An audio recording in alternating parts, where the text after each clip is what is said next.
Party ने गलत candidate को चुन लिया हो, आप असली भाजपाई को जरूर चुनें। जब जरूरत शहर को पड़ती है तब यही गीता जैन सड़कों पे उतरती है।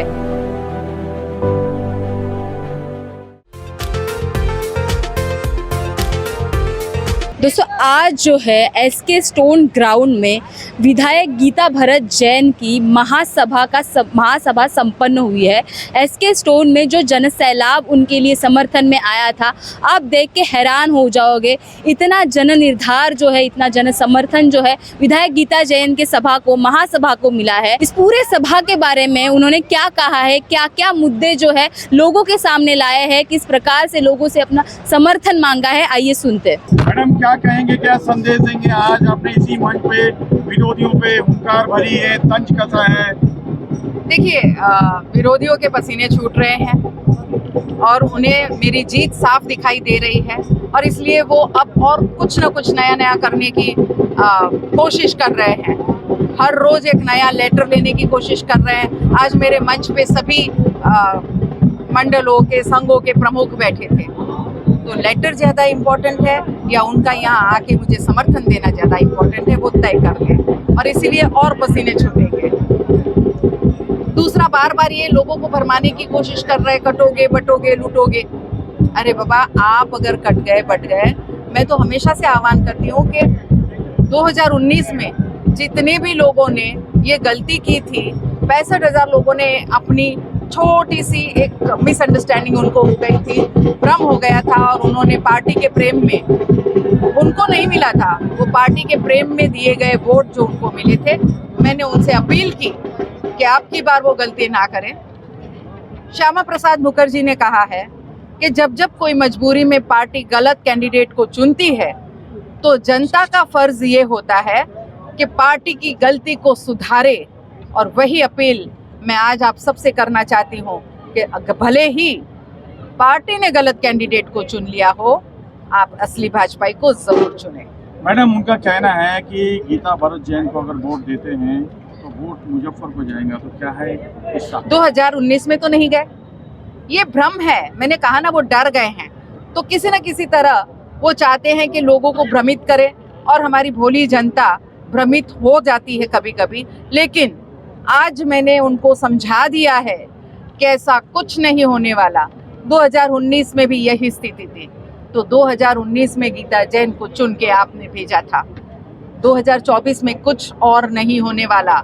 2024 में भी जिस व्यक्ति को 2019 में लोगों ने नकारा था, लोगों ने दोनों को नकारा था और वही स्थिति आज भी बनी हुई है।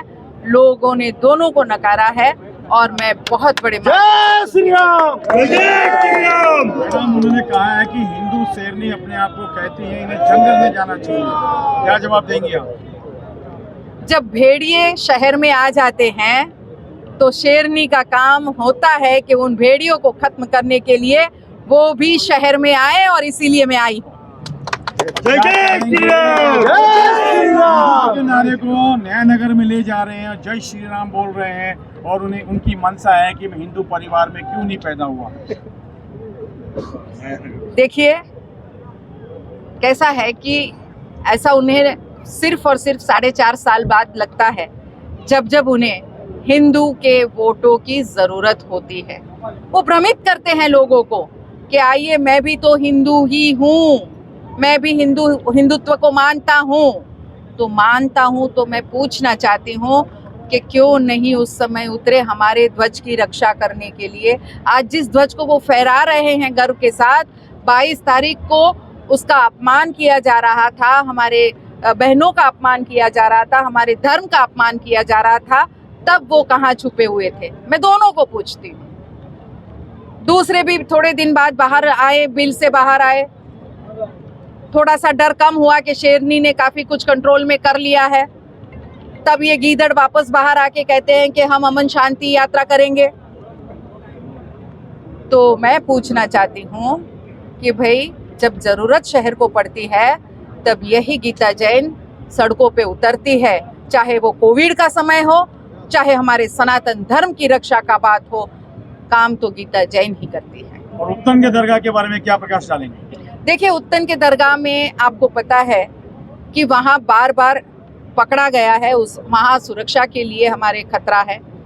वहाँ हमारे NIA की रिपोर्ट है कि ये दरगाह बहुत खतरे से खाली नहीं है और वो इलीगल है। मुझे किसी धार्मिक स्थलों से कोई दुश्मनी नहीं है, मुझे वहाँ होने वाले गलत कामों से परहेज है, विरोध है। और वही मैं दर्शाना चाहती हूँ कि धार्मिक स्थलों को धर्म के लिए यूज़ करें, हमारी बच्चियों को बरगलाने के लिए नहीं, 100 रुपए के स्टैम्प पेपर पर निकाह करने के लिए नहीं, उन्हें भगा के ऐसी ज़िंदगी देने के लिए नहीं कि उनके टुकड़े उनके माँ बाप के हाथ में आए। और इसीलिए उनकी रक्षा करने के लिए आज मैंने 500 रुपए के स्टैम्प पेपर पर ये वचन दिया है सकल हिंदू समाज को कि मैं ये कायदा महाराष्ट्र में भी ज़रूर लाऊंगी। ज़रूर पड़ी मैं योगी जी के पास बार बार जाऊंगी कि हमें प्रेरणा करें कि आपने जो ये कायदा लव जिहाद का कायदा वहाँ यूपी में लाया है, हमारे महाराष्ट्र में इसकी बहुत ज़रूरत है। हमारी सिर्फ मीरा रोड से 36 बेटियों पे ये अत्याचार हो गया है और एक ही साल में, अभी इतने सालों का रिकॉर्ड मैंने नहीं देखा, ये 1 साल का रिकॉर्ड मैं आपको बता रही हूँ। तो प्लीज़ मुझे भी मदद कीजिए हमारी बेटियों को बचाने के लिए। और इसीलिए आज मैंने स्टैम्प पेपर पर लिख के दिया है कि बेटियों के रक्षा के लिए, उनको ये लव जिहाद से बचाने के लिए मैं कटिबद्ध हूँ। उत्तराखंड के मुख्यमंत्री आते हैं, राजस्थान के मुख्यमंत्री आते हैं, उनका कहना है कि भारी बहुमतों से कमल पे बटन दबाइए, लेकिन आपको यहाँ के कुछ नेता कहते हैं कि आप भाजपा ही नहीं हो, डुप्लीकेट भाजपा ही हो, आपको भाजपा का सहारा लेना पड़ता है जीतने के लिए। देखिए, भाजपा ने मेरा सहारा 5 साल लिया है, समर्थन 24 घंटों में, वापस सरकार बनाने के लिए गुवाहाटी भेज के, जब जब जरूरत पड़ी परिषद राज्यसभा तब उन्होंने मेरी मदद ली है।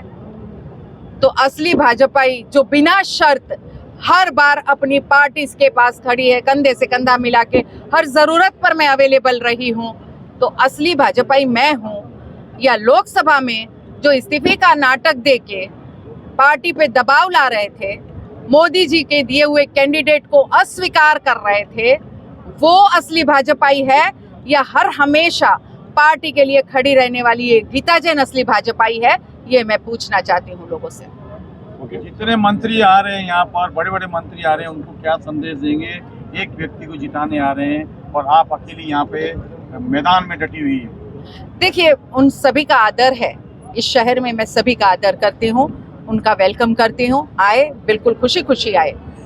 पर एक बात ज़रूर वो भी ध्यान में रखें कि जिस कैंडिडेट के लिए आए हैं, क्या वो भाजपा का कैंडिडेट कहलाने के लायक है?